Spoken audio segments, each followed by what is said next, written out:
하나님 말씀 같이 읽겠습니다. 오늘은 요한계시록 12장 1절부터 6절까지 말씀 읽겠습니다.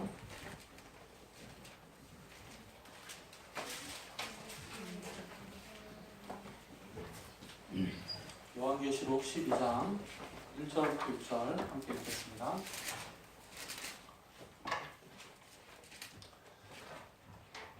같이 읽죠. 시작. 그리고 하늘에 큰 표징이 나타났는데 한 여자가 해를 들며 걸치고 별의 그 발밑에 걸고 12명이 막힌 열관을 머리에 쓰고 있었습니다. 이 여자는 아무도 들고 있었는데 세상의 진통과 괴로움으로 물고 있었습니다. 또 다른 표징이 하늘에서 나타났습니다. 7배와 뿔 10개가 달린 커다란 붉은 용 한 마리가 있는데 그 머리에는 왕관을 이렇게 쓰고 있었습니다. 그 용은 그 꼬리로 하늘의 별의 3분의 1을 휩쓸어서 땅으로 내던졌습니다. 그 용은 막 해산을 말하는 그 여자 앞에 서서 그 여자가 아기를 낳기만 하면 삼켜주려고 물고 있었습니다. 마침내 그 여자는 아들을 낳았습니다. 그 아들은 장차 새 지팡이로 만국을 다스릴 뿐이었습니다. 바람간 그 아기는 하나님께로 곧 그분의 보좌로 이끌려 올라갔고 그 여자는 방으로 도망쳤습니다. 거기는 1260일 동안 사람들이 그 여자를 먹여 살리도록 하나님께서 마련해 주신 곳이 있었습니다. 우리는 이제 요한계시록의 중반부를 지나고 있습니다. 앞으로도 우리가 그동안 나눈 말씀만큼 또 요한계시록을 더 우리가 함께 상고해야겠지만 이미 요한계시록의 주제는 이 중반부까지만 와도 주제는 충분히 드러났습니다. 사실 요한은 처음부터 요한계시록의 주제를 명확히 했습니다. 1장부터 3장까지만 보아도 요한계시록의 주제가 이미 여기서 다 드러납니다. 요한계시록은 많은 이단들이 생각하는 것처럼 예수 그리스도의 재림 이전에 세상에 어떤 방식으로 또 어떤 때에 어떤 사건이 있을지를 비밀스럽게 가르치는 말씀이 아닙니다. 그래서 여기 요한계시록만 이렇게 연구하는 그런 분들이 있는데 굉장히 적절치 못한 거예요. 요한계시록만 봐서는 사실 요한계시록의 내용도 알 수가 없어요. 요한계시록은 창세기부터 계시록까지 하나님께서 주셨던 말씀 전체를 요한이 예수 그리스도 안에서 요약하고 있는 것입니다. 요한계시록은 아무 문서가 아니고 요한은 이렇게 우리가 새 운세 같은 거 이렇게 보면 올해는 어떤 일이 있을 거고 어디 국회의원은 누가 되고 대통령은 누가 되고 이런 것들 점쟁이들이 많이 얘기하죠. 요한은 그런 데 관심이 없어요. 올해 어떤 일이 생길지 또 우리가 살아가는 우리의 인생에 어떤 중요한 사건이 있을지 그런데 요한이 먼저 우리에게 예언해 주고자 하는 마음이 전혀 없었습니다. 요한계시록의 주제는 그리스도께서 이 땅에 세우신 교회가 어떤 곳인가. 계시록의 주제는 한편으로는 예수 그리스도이고 한편으로는 이 예수 그리스도의 공동체인 교회입니다. 그래서 그리스도의 모습과 교회의 모습이 예수 그리스도와 교회의 관계 안에서 잘 드러나고 있습니다. 교회는 요한이 증거하기를 이 계시록에서 어떠한 어려움이나 공경이 있을지라도 그리스도 예수의 마음을 본받아가며 거룩한 삶의 능력을 잃지 않는 믿음의 공동체, 이게 교회입니다. 교회는 다른 것이 아니에요. 하나님의 교회는 우리가 좀 그래서 요한이 어떤 일이 있을지에 대해서 잘 말하지 않는 이유가 어떤 일이 있은지 교회는 변함이 없어요. 예수 믿기 좋은 환경 이런 거 여러분 우리가 많이 말하잖아요. 세상에 예수 믿기 좋은 환경은 없어요. 그런 거 없습니다. 예수 믿기 좋은 시대, 우리가 신앙생활하기 좋은 교회 이런 거 특별히 우리가 어떤 우리의 기호를 따라서 신앙생활하기에 좋은 교회. 우리 교회는 친목회를 많이 한다. 나는 친목회를 좋아한다. 또 반대로 이 교회는 친목회를 안 한다는 나는 친목회를 안 해서 좋다. 이런 것과는 상관이 없어요. 하나님이었습니다. 교회는 어떠한 형편에 있든지 사도 바울이 말하는 것처럼 내가 가난할 때이든지 부할 때이든지 어느 때든지 하나님의 교회는 거룩하게 살아가요. 우리가 교회 안에 나타나는 공통점이 무엇입니까? 우리가 한 교회를 함께 섬기고 있는데 나타나는 하나의 공통점은 경제적인 수준이 다 똑같을 필요가 없어요. 공산주의라 그러는 거죠. 뭐 여기 어떤 사람은 부자이고 어떤 사람은 가난하면 교회가 불평등하고 그렇지 않습니다. 왜 불공평은 그렇지 않아요. 교회의 하나됨이라는 거 우리가 뭐 똑같은 옷 입고 올까요? 어떤 교회는 그런 교회도 있죠. 유니폼처럼 예배 올 때는 뭐 무슨 색깔 옷만 입고 와라 이렇게 지정해주는 교회도 있어요. 밖에서 볼 때는 좀 있어 보여요. 와, 저 교회는 되게 통일성이 있네. 무섭겠죠, 여러분? 교회에서 이렇게 사람이 쭉 나오는데 다 똑같은 옷만 입고 사람들이 쭉 나가고 있어요. 주변에서 볼 때는 야, 이 교회가 되게 통일성이 있네. 이렇게 보이는 그런 통일성은 없어도 돼요. 우리의 통일성은 거룩함입니다. 교회가 어떻게 하나 될 수가 있습니까? 그것은 하나님의 백성들이 하나님의 말씀을 따라 거룩한 삶을 살아가는 데 있어서 우리가 같은 모습을 갖는 거예요. 그래서 사실은 세상 사람들이 교회를 볼 때에도 이러한 교회의 하나됨이 거룩함으로 나타나서 거룩함으로 말미암아 세상에 우리의 하나됨이 나타날 때 이것이 하나님 앞에 영광이 될 수 있습니다. 그 외에 다른 방법으로는 우리의 통일성을 사실은 나타내지 않는 게 좋아요. 교회는 어떠한 일이 있더라도 어떠한 형편 가운데 있더라도 거룩함의 능력을 잃어버리지 않아요. 안아야 한다 이렇게도 말합니다. 성경은 우리가 거룩해져라 이렇게도 말하지만 거룩해졌다고도 말합니다. 그래서 우리의 상태와 하나님의 명령이 교회는 거룩합니다. 거룩해져야 하지만 거룩합니다. 이 거룩함의 능력은 세상의 권세나 의원에서 오는 것이 아니라 살아계신 하나님의 영으로부터 공급돼요. 할렐루야. 하나님의 영이 우리와 함께하사 우리를 거룩하게 하는 그러한 공동체가 교회 공동체입니다. 하나님께서는 이 땅 가운데 당신의 말씀을 따라 거룩함을 지켜낸 하나님의 백성들을 반드시 하나님의 영광에 참여하게 하신다. 이것이 요한계시록의 중심 주제예요. 다 알고 있는 거죠? 다 알고 있는 거예요. 우리가 교회가 어떤 곳이냐, 거룩함의 능력을 잃지 않는 어떠한 일이 있더라도. 근데 그 어떠한 일을 요한이 다양한 환상을 통해서 예언을 통해서 이렇게 저렇게 설명해 나가는 건데 주제는 동일해요.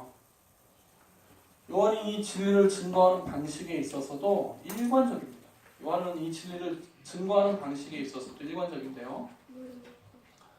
곧 이미 앞선 구약의 선지자들의 예언을 예수 그리스도의 죽음과 부활과 재림이라는 시각에서 구약의 선지자들의 예언을 요한이 해석하고 있어요. 그 말은 요한이 이 요한계시록을 쓸 때 어떤 상황이었습니까? 여러분 아는 것처럼 요한이 복음을 전하다가 반모섬에 유배되죠. 요한이 죽습니다. 굉장히 나이가 많아요. 이미 아는 성경학자들에 의하면 요한계시록을 쓸 때 요한의 나이가 90에 가까웠거나 넘은 걸로 보는데요. 완전히 노인이죠. 근데 이 노인이 섬에, 이 반모섬은 지금도 뱀이 많다고 그래요. 독사가 굉장히 많은데 사람이 살지 않아요. 이 섬에 살 수 없는 섬이에요. 근데 그 섬에 홀로 이렇게 남겨졌을 때 요한이 내가 뭐 복음 전하다가 왜 이런 상황에 처했던 거 낙심하고 그런 상황이 아니라 요한이 이때 요한계시록을 보면 구약의 예언들이 많이 나온다는 것은 요한이 요한계시록을 쓸 이때에 하나님의 말씀을 열심히 묵상하고 요한 자신이 구약의 선지자들이 그 소망 가운데 바라보았던 미래를 요한도 품고 있었어요. 마음에 생각했는데 그때 하나님께서 요한에게 은혜를 주시고 지혜를 주시고 말씀을 주셔서 선지자들이 멀리 내다보았던 이 미래의 일들이 그리스도 예수 안에서 성취가 시작되었다는 것을 요한이 확신하게 되었습니다. 이걸 증거하는. 요한 자신이 이 말씀으로 위로를 받은 겁니다. 요한이 여러분 요한계시록 말씀을 줄 때 이것이 요한 완전히 낭망할 수밖에 없고 낙심할 수밖에 없었던 요한의 마음에 큰 위로를 줬어요. 그래서 요한이 확신 가운데 선지자들이 바라보았던 그 영원한 나라, 망하지 않는 영원한 나라, 하나님의 나라가 그리스도 예수 안에서 이미 건설되기 시작했다는 것을 요한이 확신했어요. 이 나라는 결코 망하지 않는다. 여러분 생각해 보십시오.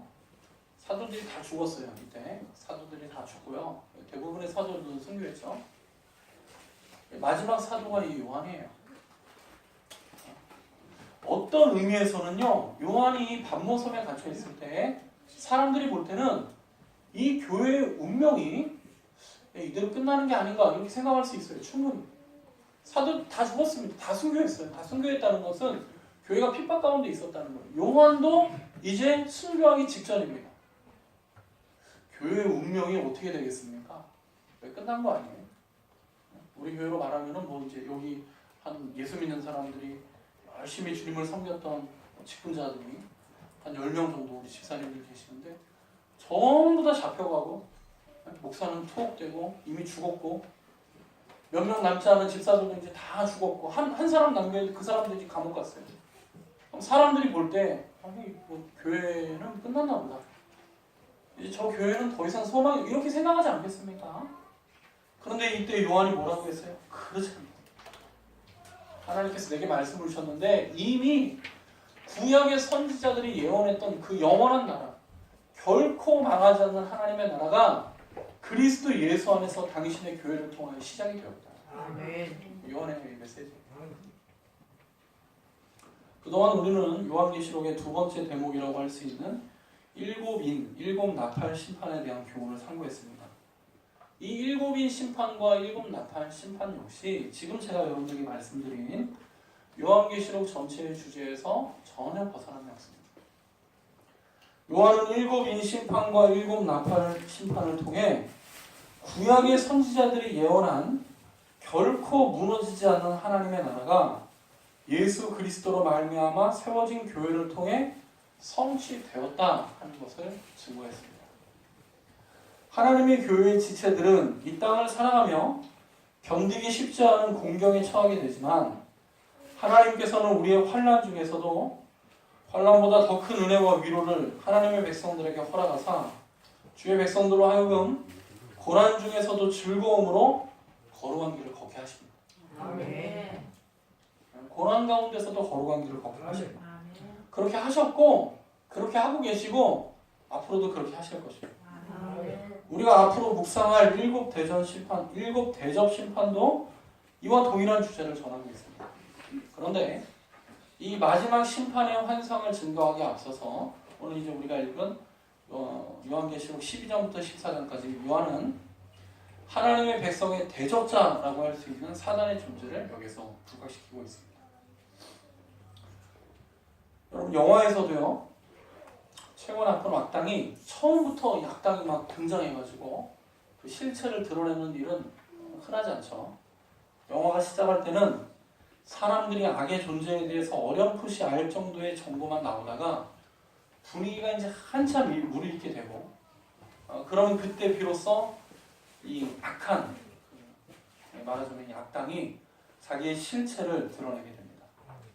요한계시록 역시 이 중심 주제를 요한이 어느 정도 개관한 이후에 이제 사단을 전면에 부각시키고 있습니다. 본문에서 사단은 굉장히 무시무시한 그런 형상으로 등장합니다. 그래서 바닥에서 나온 거대한 괴수로 묘사하는데 이 역시 구약의 선지자들이 이미 예언한 내용을 따라서 요한이 이 악한 영에 대해서 또 악한 영과의 전투에 대해서 증거하고 있습니다.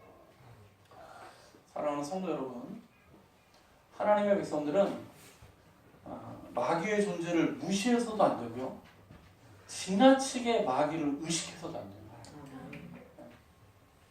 우리는 이 영적인 대적이 있습니다. 우리 성도에게는 영적인 대적이 있어요. 악한 사단입니다. 그러나 우리는 이 마귀에 대해서, 사단에 대해서 우리 방식대로 생각해서는 안 돼요. 사단이 어떤 일을 할 것인가, 사단이 어떻게 나올 것인가 하는 것들을 우리 멋대로 생각하는 것도 금물입니다. 성경은 마귀의 존재를 분명히 선언하며 그가 어떤 존재인지 무엇을 하는지 우리에게 가르쳐주는데, 요한도 하나님의 말씀을 따라서 우리의 대적자 마귀에 대한 경고를 전해주고 있어요. 우리가 읽은 이 12장, 오늘 우리가 1절부터 6절까지 읽었는데 이거는 12장의 첫 번째 장면이에요. 12장은 세 장면으로 구성이 되는데 그 중에 첫 번째 장면 1절부터 6절입니다. 우리가 방금 읽었죠. 이 첫 번째 장면은 어떤 모습이죠? 하늘에 한 붉은 용이 나오는데요. 이 용이 하늘의 별, 이 별이라는 것은 영광을 말하거든요. 권세를 말합니다. 하늘의 별 3분의 1을 떨어뜨린 용, 이 땅에 재앙을 가져오고 굉장한 권세와 힘을 가지고 있는 큰 용. 용이라는 건 굉장히 힘이 있죠. 그래서 상상의 동물이긴 하지만 어떤 동물도 용보다 더 강하지 않죠. 그 용이 한 아이를 낳는 여자와 싸우고 있습니다.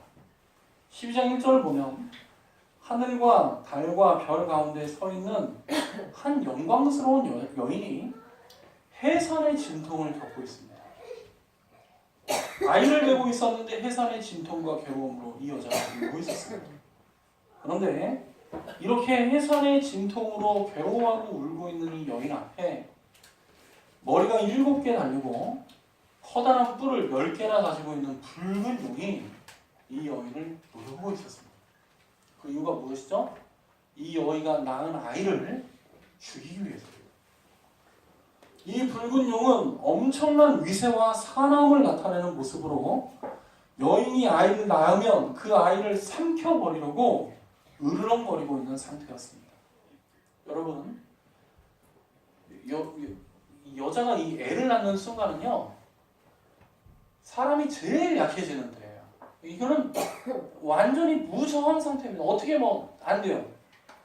용이 아니라 사나운 개 한 마리도 이길 수 없습니다. 여자가 애를 낳고 있을 때는. 그런데 이렇게 해산의 진통으로 많은 눈물을 흘리고 있는 이 여인 앞에 무시무시한 용이 나타나서 이 여자와 그 여자가 낳은 아이를 삼키려고 하고 있는 것입니다. 그러나 이 여자가 아이를 낳게 됐을 때 어떤 일이 있었죠? 이 여자가 아이를 낳았을 때 이 여자는 아이를 지킬 수도 없는 상황이었지만 하나님께서 이 아이를 하늘로 올리시고 여자는 광야로 인도하사 1260일 동안 보호하셨다 하는 것이 첫 번째 12장의 첫 번째 장면이죠. 여러분, 이 여자가 누굽니까? 이 여자가 누구예요? 이렇게 막 해산의 진통으로 아이를 낳기 위해서 울고 있는데 사단이, 무시무시한 사단이 그 앞에 서서 삼키려고 하는데, 여기 본문에 나온 여자가 누구죠? 천주교에서는 여기 요한계시록 12장의 이 여인을 성모 마리아다 이렇게 가르칩니다. 그럼 우리는 그렇게 해석하지 않습니다. 물론 마리아는 이와 비슷한 일을 당하죠. 마리아가 예수님을 잉태했을 때 헤롯 대왕이 막 죽이려고 하고 이런 일들이 있었습니다. 그러나 이 본문이 단순히 이렇게, 물론 이제 요한이 마리아의 경험을 어느 정도 생각을 하고 그런 것들을 모티브로 사용했을 가능성은 있습니다. 그러나 우리가 본문의 여인을 마리아가 아닌 우리 이제 교회로 생각하는데, 교회로 생각해야 하는 몇 가지 근거가 있는데요. 먼저 이 여자가 12별이 박힌 면류관을 머리에 썼다 그러죠. 이 12별은 뭘 말합니까? 이스라엘 지파를 가리킵니다. 그래서 하나님의 백성을 상징하는 거예요. 또한 이 여인이 1260일 동안 광야에 피난했다는 건데, 이것은 앞에 우리가 계속 했지만 42달, 42년, 또 3년 6개월 이런 것 같이 하나님께서 하나님의 교회를 이 땅에서 보호하는 기간을 말해요. 이 여인이 1260일 동안 있었다는 것은 앞에 하나님께서 보호했던 하나님의 백성들과 동일한 기간이 있었기 때문에 이 여인도 교회를 나타내는 것으로 봅니다. 또한 12장 17절에 보면 이 여인이 예수님만을 낳은 것이 아니라 모든 하나님의 백성들의 어머니가 되기 때문에 요한은 단순히 여기서 마리아만을 생각하고 있다고 보기 어렵습니다. 구약의 선지자들 역시 이렇게 이 여자, 그리고 아이를 낳은 여자를 이스라엘의 표상으로 많이 제시했고요. 이사야 26장 17절, 27장 1절은 이스라엘 백성들을 산고하는 여인으로 이미 구약의 선지자들이 비유하기도 했습니다. 심지어 이사야 51장 2절부터 11절을 보면 여기 기록된 것과 똑같이 사라가 이스라엘 백성을 고통 속에서 낳는 장면과 더불어 하나님께서 용을 찌르실 것이라는 진술이 함께 진술되고 있습니다. 그러므로 이 여기에 나오는 이 여인은 그냥 예수님을 낳았던 마리아 한 사람이 아니라 하나님의 교회 전체를 가리키고 있는 거죠.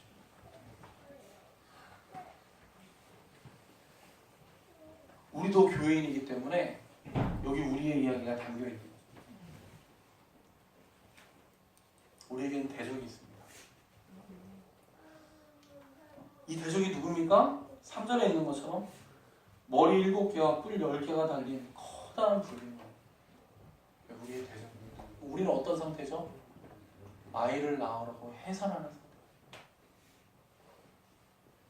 여러분, 성도가 이 땅을 믿음으로 살아간다는 것은 이 악한 궤적과 싸운다는 뜻입니다. 여러분, 우리가요 영적인 싸움을 하고 싶다 하기 싫다 이렇게 생각하는 게 별로 의미가 없어요. 우리에겐 대적이 있어요. 이 여자가 용을 찾은 게 아닙니다. 이 여자는 아이를 낳는 진통 가운데 울고 있었습니다. 용이 찾아왔습니다. 이 여자가 용을 미워한 것이 아닙니다. 이 용이 마귀가 우리를 미워하는 것입니다. 그래서 여러분들이 아무리 영적인 싸움을 싸우지 않으려고 해도 믿음의 싸움을 싸우려고 하지 않아도 사단이 우리를 가만히 놔둘 수 없습니다. 성도가 이 땅을 믿음으로 살아간다는 것은 이 대적과 맞서는 겁니다. 왜죠? 이 대적이 우리를 찾아와서 우리를 곤란하게 하고 우리를 찌르고 우리를 향해 으르렁거리고 우리를 넘어뜨리기 위해서 자기가 할 수 있는 모든 일을 합니다. 사단은 무자비하고 결코 포기를 못합니다.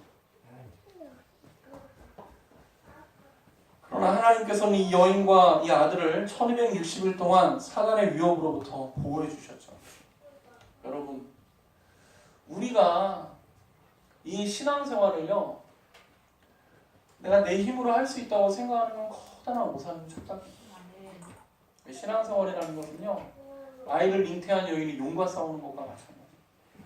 감당할 수 없어요. 하나님께서요 초자연적인 능력으로 우리를 지켜주시고 보호해주시고 7절부터 12절은요 지금 이 악한 사단과 하나님의 백성들과의 싸움을 보다 자세히 자세하다는 것보다는 그 중심부를 조금 더 드러내고 있는데요. 한번 읽어보겠습니다.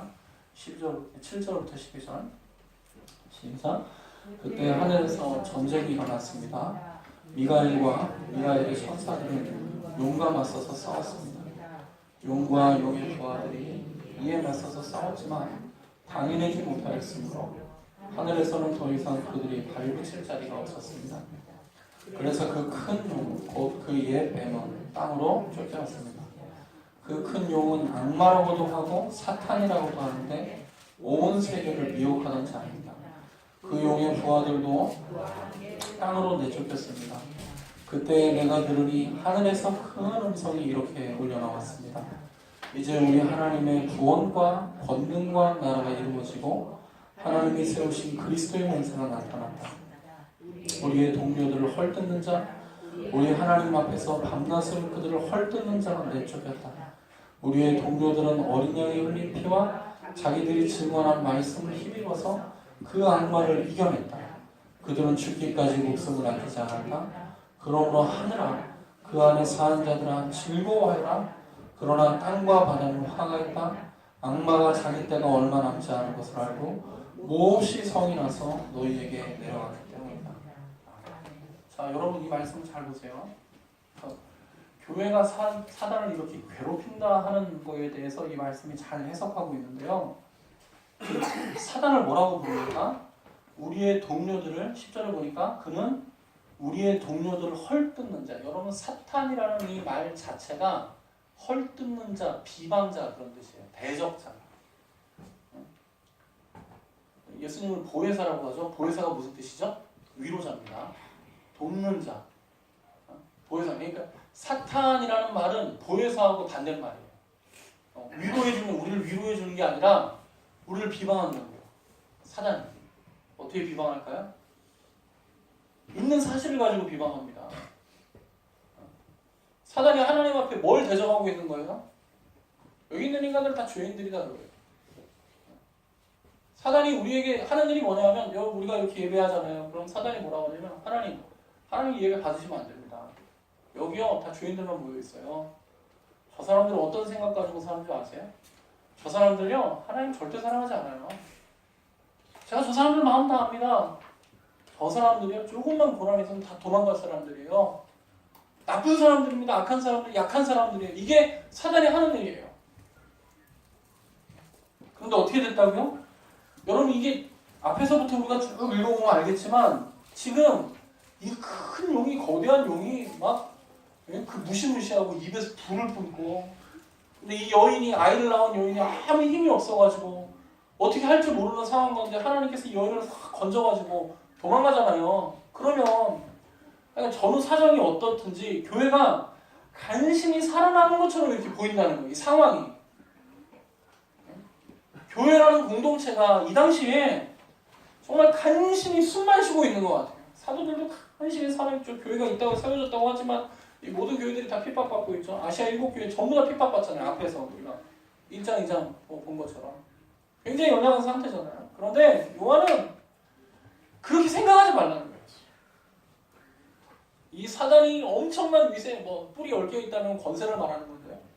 그 당시에 권세들, 능력들, 왕들, 황제들 이런 사람들이 교회를 핍박했지 않았습니까? 그때 교회가 굉장히 암담한 거예요.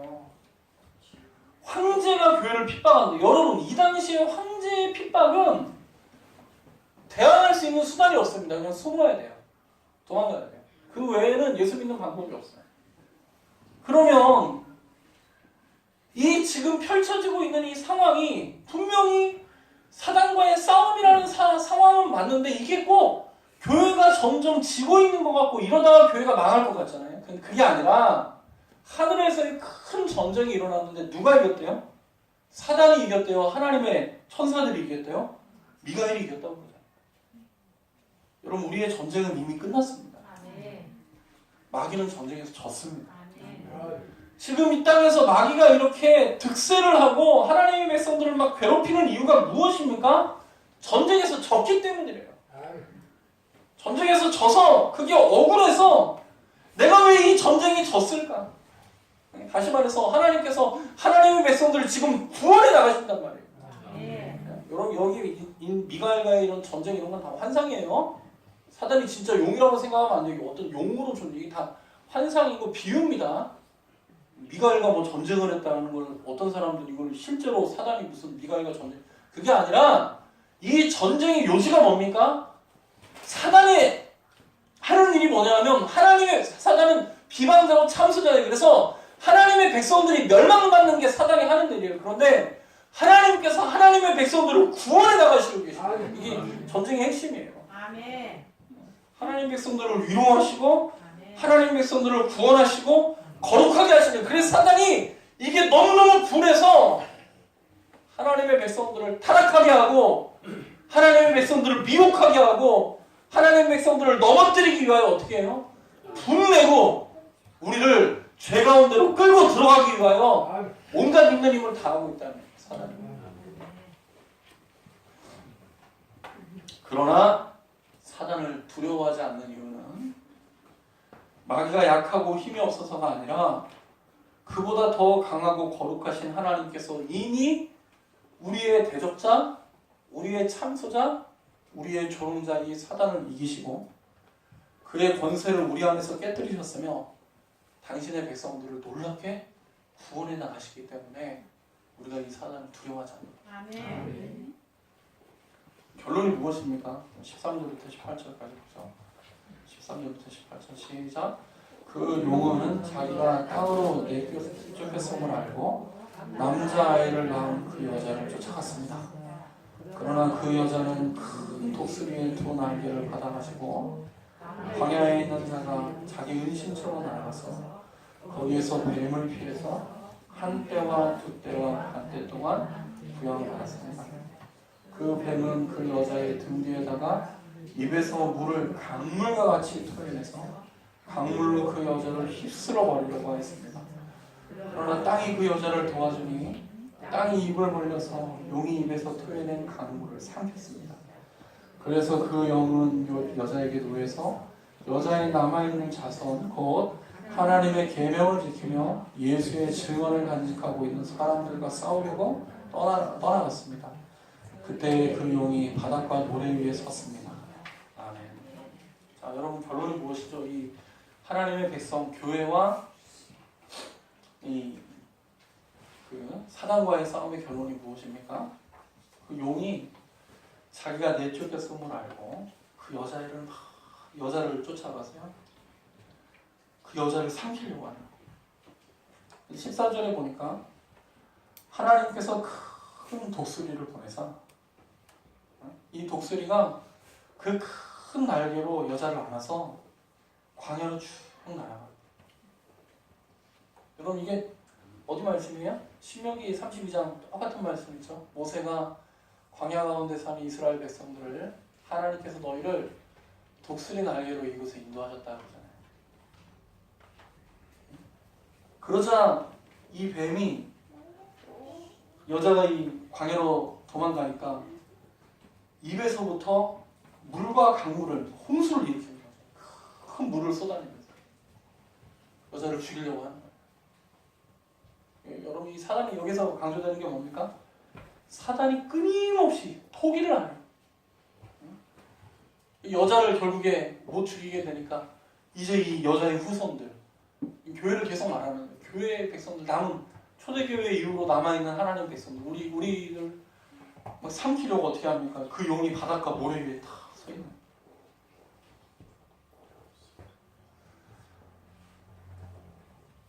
사랑하는 성도 여러분, 교회는 이 세상의 권세를 휘두르는 사단의 괴계로 인하여 고난을 당합니다. 그러나 사단은 이렇게 끊임없이 하나님 백성 결코 포기하잖아요. 지금도 사단은 참소자입니다. 지금도 우리를 보며 사단이 뭐라고 생각합니까? 니까짓 게 하나님의 아들이야? 너네가 하나님의 딸이야? 너네가 하나님의 자녀야? 너네가 구원을 받아? 너네가 하나님의 영광에 참여. 여러분 이게 사단이 지금 하는 일이에요. 절대 내가 그 꼴을 못 봐. 너희 나와 같이 지옥에 가자. 나와 같이 하나님의 심판을 받자. 나와 같이 하나님을 대적하자. 이게 사단의 괴계거든요. 이 일을 포기하지 않는다고요.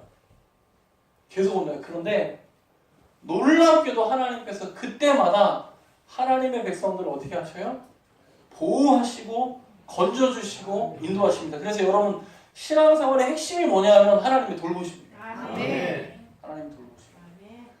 하나님께서 하나님 백성들을 끊임없이 돌보시는 거예요. 끊임없이 돌보시지 않으면 우리는 사단을 이길 수 없어요. 사단을 이길 수 없어요. 이 큰 용을 어찌 이깁니까? 우리 감당이 안 돼요. 그런데 하나님께서 독수리의 날개로, 여러분 여기 독수리가 하나님입니다. 이 신명기 보면은 하나님께서 독수리처럼 너희를 안으셨다고 그래요. 하나님께서 우리를 안아주시는, 돌보아주시는 거예요. 돌보아주시는. 이게 신앙생활의 핵심입니다. 핵심. 여러분이 지금 믿음의 생활을 하고 있습니까? 여러분에게 믿음이 있습니까? 내가 믿음이 있다는 말은 무슨 말이냐면 하나님께서 나를 돌보아 주신다는 뜻이에요. 이게 내가 믿음이 있다는 뜻이에요. 우리의 믿음은 하나님의 돌보심 가운데 생겨납니다. 사랑하는 성도 여러분, 여러분 하나님께서 여러분을 돌보아 주시는 걸 알고 있습니까? 하나님께서 오늘도 나를 돌보아 주시는 거예요. 이스라엘 백성들이 광야를 지날 때 그들이 분명히 공고하고 궁핍했어요. 근데 이 광야가 확실하게 증거하는 게 하나가 있었으니 그건 무엇이냐면 하나님 너희 돌보신다는 거예요. 물이 없었어요 광야에. 근데 목이 말랐습니다. 사람은 물을 안 마시면 죽어요. 근데 광야에는 물이 없습니다. 근데 하나님께서 이 광야에서 이스라엘 백성들을 반성해서 물이 나게 하셨어요. 이게 뭐죠? 물을 주신 게 아니에요. 여러분 이스라엘 백성들이 물 먹고 위로받은 게 아닙니다. 하나님이 우리를 돌보아 주신 거예요. 양식이 없었죠? 씨를 뿌릴 땅이 없으니까. 그런데 하나님께서 하늘에서 만나를 내리죠. 여러분 그 만나만 먹으면 죽는 거예요. 만나는 아무것도 아니에요. 그거 그냥 밥 먹은 겁니다. 그런데 그 만나를 먹으며 하나님의 택한 백성들은 무엇을 보았습니까? 모세가 고백한 것처럼 하나님을 돌보아주십니다. 하나님이 우리를 돌보아주십니다. 마귀는 우리를 끊임없이 방해합니다.